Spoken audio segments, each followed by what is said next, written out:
এই যে বসে পড়েছি, আজকের মতো গোছগাছ করা শুরু করে দিয়েছি। আজকে আমার বুকিং ছিল বাড়ির একদম কাছে, এরা আমাদের খুব পরিচিত ক্লায়েন্ট আর খুব ভালো ক্লায়েন্ট। তো ওদের আজকে ছিল পার্টি মেকআপের বুকিং আমার কাছে। তো ফার্স্ট আমি নিয়ে বসে পড়েছি। দেখো, চেয়েছিল আমার কাছে খুব ন্যাচারাল এবং সাটেল একটা লুক, আমি সেটাই দেওয়ার চেষ্টা করেছি। বান চেয়েছিল, হেয়ার বান করেছি, এবং আই মেকআপটা ড্রেসের সাথে যেন ম্যাচ করে সেটাই চেয়েছিল, তো আমিও সেটাই করেছি। দেখো কেমন লাগছে।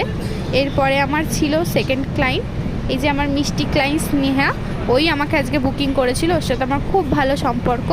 তো আজকের দিনটা নিয়ে খুব এক্সাইটেড ছিল, আমাকে বারবার ফোন করে জিজ্ঞেস করছিল আমি এরম করতে চাই, এরম আমার লেহেঙ্গা, এর সাথে কী ভালো লাগবে না ভালো লাগবে। তো ফাইনালি ওর লুকটা আজকে দিচ্ছি আমি। তো ও চেয়েছিল একটা পিঙ্কিসের মধ্যে আই মেকআপ, একটু ব্রাইট পিঙ্ক টাইপের, তো সেটাই আমি করছি। এবং হেয়ারটা চাইছিল ওপেনের মধ্যে, আমি পুরোটাই ওর অ্যাকর্ডিং ওকে জিজ্ঞেস করে করেই করেছি।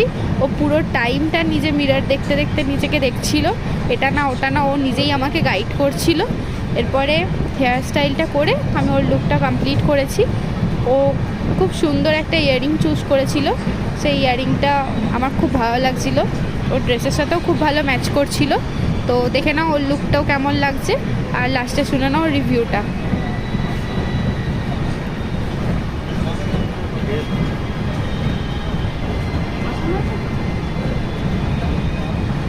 এরপরে আমার এই ক্লায়েন্টটা ছিল লাস্ট ক্লায়েন্ট, ও একটা কিউটি পাই মেয়ে।